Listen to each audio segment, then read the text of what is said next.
Hello everyone, my name is Minglong Liu. Today I will be presenting synchronization of optically self-assembled nanorotor, published in the Science Advance Volume 10, Issue 10, at 2024 March 8. The original authors are Min Kui and his team. And here is the outline of my presentation today.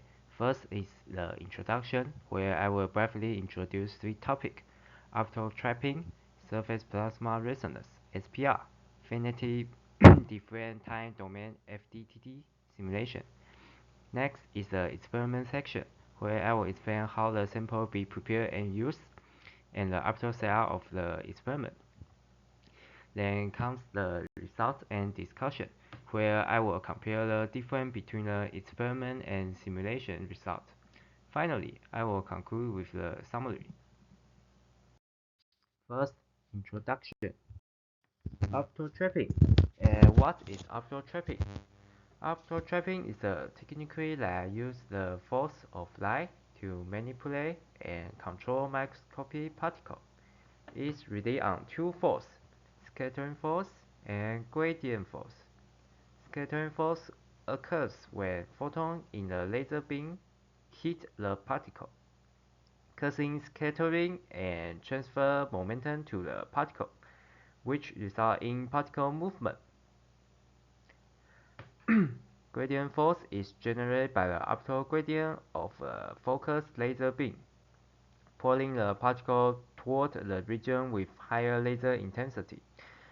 As shown in the diagram, the gradient force always points to the highest laser intensity, like this and this, while the scattering force always points in the direction of the laser propagation, like this. Here is a schematic diagram of a particle being optical trapping by laser. Surface plasma resonance. And what is surface plasma resonance?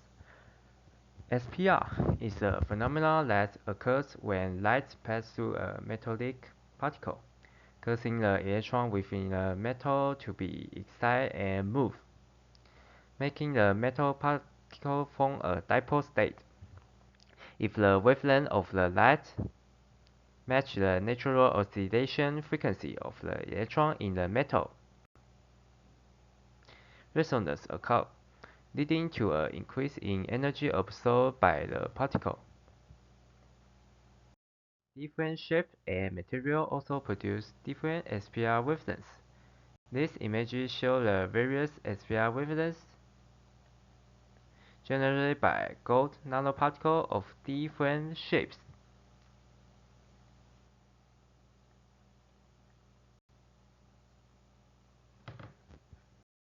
Traditional golden nanoparticle and golden nanorods and golden nanosphere, golden nanocubic, golden nanocage, and golden nanostars. FDTD simulation, finite different time domain simulation, is a numerical method primarily used to solve the electromagnetic field equation in the time domain. This method computes the change in electric and magnetic field by decreasing the time domain, making it especially useful for analyzing optical and electromagnetic phenomena. The basic principle of FDTD involve the following steps. First is meshing. The computational region is divided into a 3-dimension or 2-dimension grid, like this. This is a 3D dimension grid, with each grid point represent a position in space. Second, finite difference. The finite difference method is used to approximate the propagation of the electromagnetic wave in space and time, updating the electric and magnetic field values through difference formula. Third, time evolution. based on Maxwell's equation. The electric and magnetic field values from the previous step are used to advance the solution in time by a discrete time step, continuously updating the state of the field. Fourth, boundary condition. Appropriate boundary conditions are applied to simulate open space or other specific physical situations, with common experiments including absorbing boundary condition. And the image is showing the other case of simulation different golden nanoparticle. And here is an image of the gold nanorod used in this experiment. Why the title refers to nanorotors instead of nanorods? The reason is because this paper focuses on the rotation of the particle itself, the small blue circle, while most other researchers tend to focus on the rotation of the structure or the structure itself. The rotation of the structure, and the structure means like this hexagonal shape. And another reason is in the experiment, spherical gold nanoparticles are often used, and it's very difficult to observe whether spherical gold nanoparticles rotate or not. This makes it extremely challenging to study the rotation of the particle itself. Therefore, the researcher chose to study the rotation of the nanorods and refer to them as nanorotors.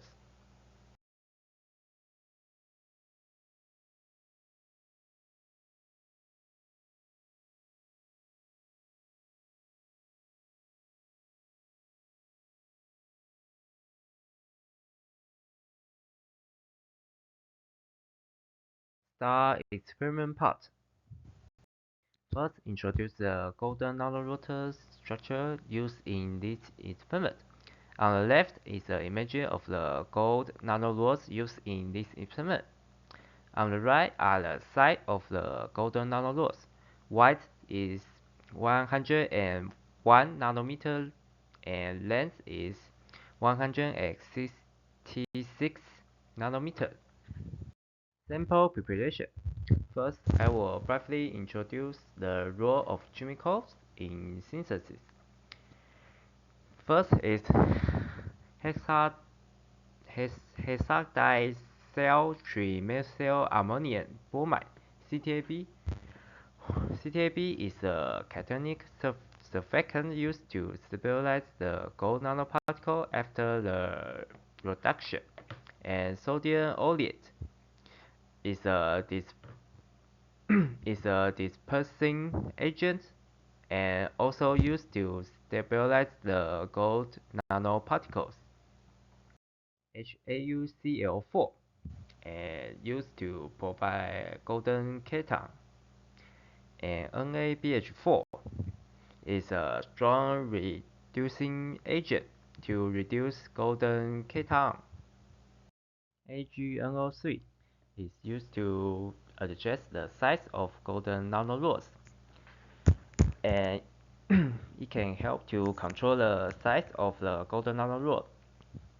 As ascorbic acid is another reducing agent to reduce golden cation. It's a little weaker than the NaBH4. Start to synthesis. First is C solution.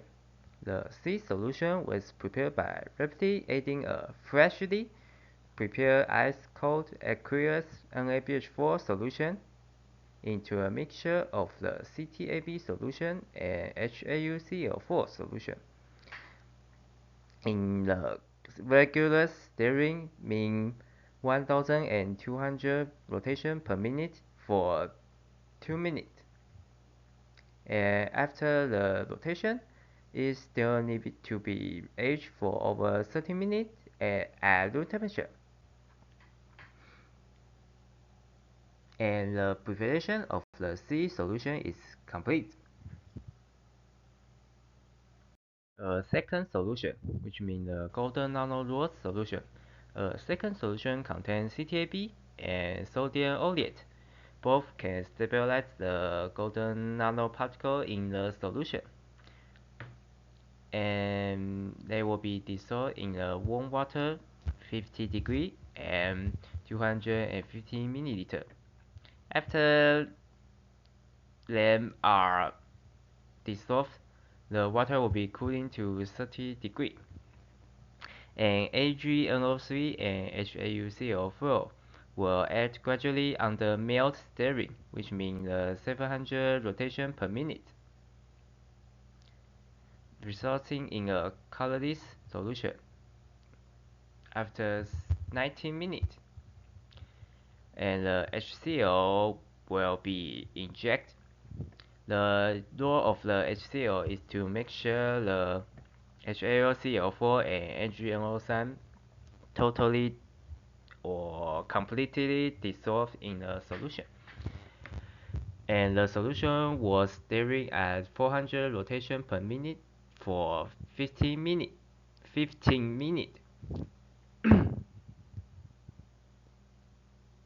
After this, the ascorbic acid will be added into the solution in under regular stirring, which means 1200 rotation per minute for 30 seconds.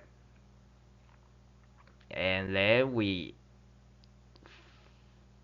resultant mixture will be stirred for 30 minutes in regular rotation and adding 10 microliter C solution to complete the synthesis of the golden nanorods solution. The resulting golden nanorods sample will be washed and concentrated into water for further use. The final part of the sample preparation. Take 10 microliter of the golden nanorods solution and drop it onto a glass slide. Then cover it with another glass slide to create a 100 micrometer high space. The sample preparation is then complete. This is the after setup diagram used in the experiment of this paper. The 1064 nanometer laser from here and pass through a halfway plate and a quarter-way plate, converting the laser into a circular polarization. Then it gets reflected by a dichrome mirror and focus onto the sample through an object lens, so it can focus on the sample. The light source is white light lamp. It will illuminate on the sample, and the light will be passed through this line and will be captured by the camera. The red LED and polarizer are used for stroboscopy illumination. As mentioned earlier, different shapes of gold nanoparticles have different SPR wavelengths, and gold nanorods even exhibit two types of SPR. One is longitudinal surface plasma resonance (LSPR) and transverse surface plasma resonance (TSPR).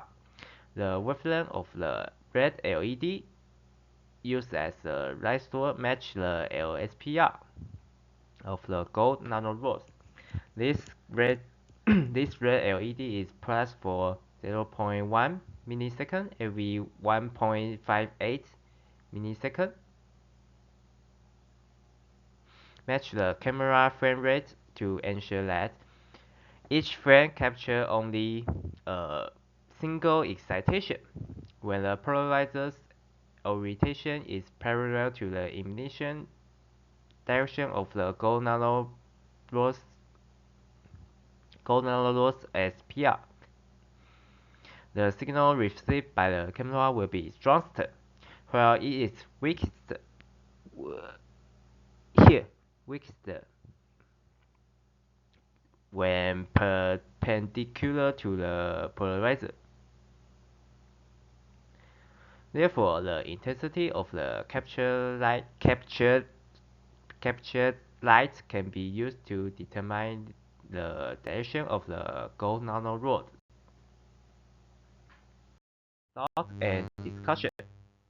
The result of the finite different time domain FDTD simulation. First is the three different gold nanorod structure. First is dimer, second is trimer, and finally the tetramer. FDTD simulation for dimer structure. The bottom left shows the simulated motion trajectory of two gold nanorods. The distance between them is approximately 730 nanometers, slightly smaller than the theoretical after-binding distance of 800 nanometers, which might result from a competition between after-binding and gradient force. After-binding want to maintain a distance of 800 nanometers, and gradient force want to pour the two gold nanorod toward the focal spot. So the result of the competition is the 730 nanometer. And the top right displays the angular difference between the two nanorods. First is the 19 degree. The star condition is like this. Number 1 is perpendicular to the number 2. And their orientation gradually synchronizes over time. You can see the time pass and the angular difference of the two nanorods is close to 0. And the bottom right shows the rotational frequency of the two gold nanorods over time, demonstrating that their frequencies are very similar. You can see F1 and F2 is almost overlapped to each other. And the researcher used a formula to explain how the rotational speed of the two golden nanorods become synchronized. When phi1 equal to phi2, the effect of the delta frequency is cancelled out. When phi1 bigger than phi2, this term will become negative, and causing frequency of the number one nanorod to decrease, because there is a negative value, make the delta frequency decrease and the frequency of the number one rod decrease.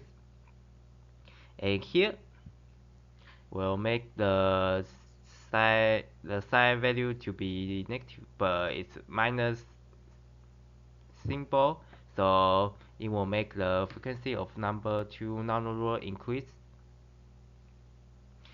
and bringing phi1 close to phi2. Conversely, when phi2 bigger than phi1, the term curves this term will be positive and will cause frequency of number 1 nanorod to increase, and this term will be negative. Also positive, but the minus symbol will make the frequency of the number 2 nanorod decrease, so making the phi2 approaching to phi1. Next is the FDTD simulation for the trimer structure. The distance between the gold nanorod increased from 730 nanometer to 750 50 nanometer. This may be due to the increased opto binding strength when 3 nanorods are present, bringing the distance close to the theoretical 800 nanometer. Over time, the angle of the 3 nanorods become more similar, from 90 degree to about 10 degree. While they do not achieve perfect synchronization, their variation trends are similar. The same applies to their rotation frequency. Although the frequencies are not identical at any given moment, their trends follow a similar pattern. This confirms the presence of a synchronization relationship among the three golden nanorods. Finally, the FDTD simulation of tetramer structure reveal an interesting pattern. The four gold nanorods exhibit pair-wisely synchronization and form two distinct orbitals, inner and outer. In terms of angular alignment, nanorod 2 and 4 in the inner orbital synchronization to each other. You can see here the green line.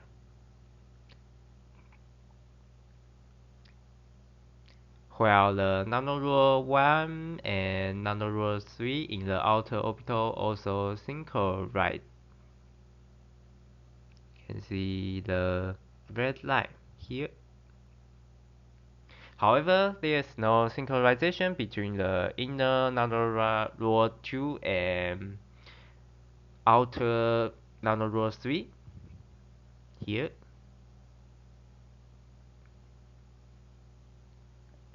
A similar trend is observed in rotation frequency, where nanorod 2 and 4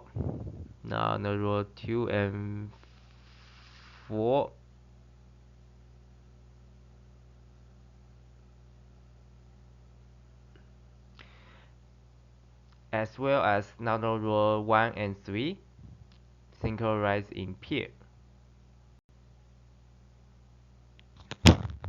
Next is the experimental part. The previous discussion was based on simulation, so the researcher aimed to verify whether the simulation were accurate by conducting real experiments. This is a schematic diagram of the diamond structure, the tracking trajectory diagram of the two gold nanorods. On the right, we see the previously mentioned image correspond to the various orientation of the gold nanorods.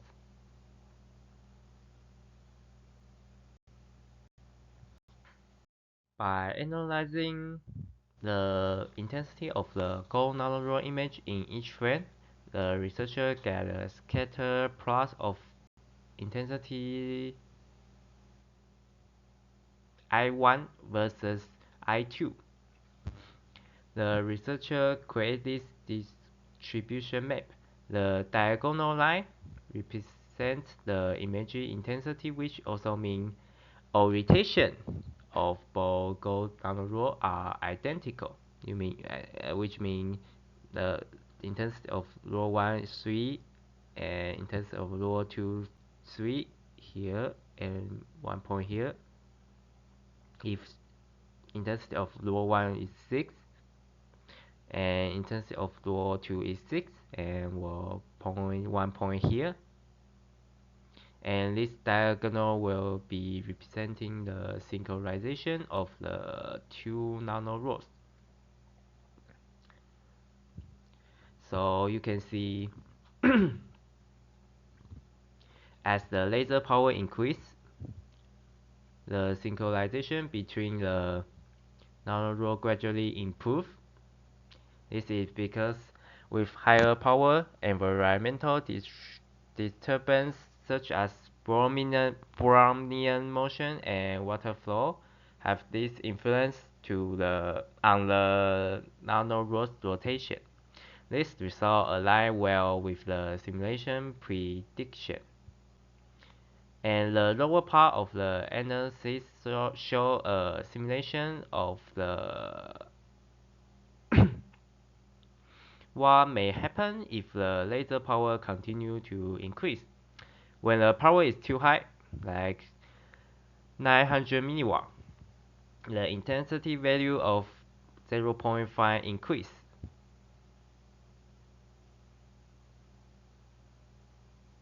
This is because an intensity of 0.5 corresponds to 4 possible orientation of the gold nanorod, like 45 degree, 135 degree, 215 degree, and 305 degree, whereas intensity value of 1 and 0 each correspond to only 2 possible orientation.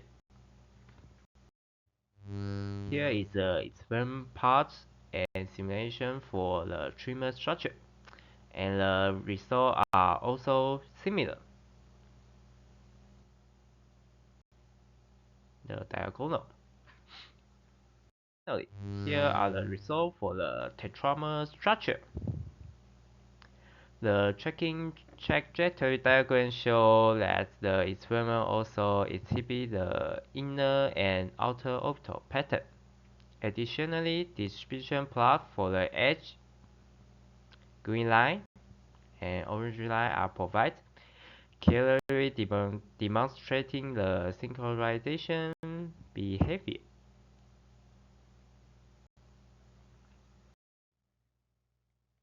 The summary part. First, optically bound plasmonic nanorods are able to synchronize their rotary motion. Second, incident angular momentum is predominantly spent on spinning the particle. We can compare these two data. The rotation of the whole structure is about 1 or 2 Hz, and the frequency of the nanorod itself is about 5 kHz. So it will be 5,000 times or 2,500 times. It's a very big difference. And third, varying aspect ratio may affect the synchronization. My presentation is over. Thank you for your listening.